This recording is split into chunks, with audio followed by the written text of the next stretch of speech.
3, 2, 1, võta! Nii, täna küsime politseilt ühe väga tõsise küsimuse, mis võib otsustada ka veidi libedaks. Kui seadus on karm, siis kas mõni võib öelda, et öösel patrullides võib kätte jääda midagi sootuks muud kui kiiruse ületaja. Uurime järele ja loodame, et käärauad jäävad seekord sümboliks, mitte isiklikuks elamuseks.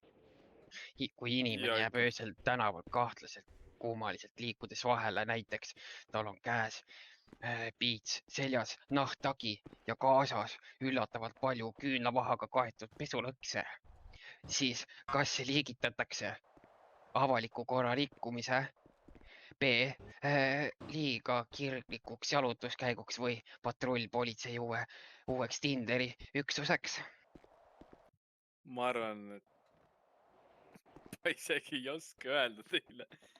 Ma arvan, et see on liigitunud selle esimese vastuse poole.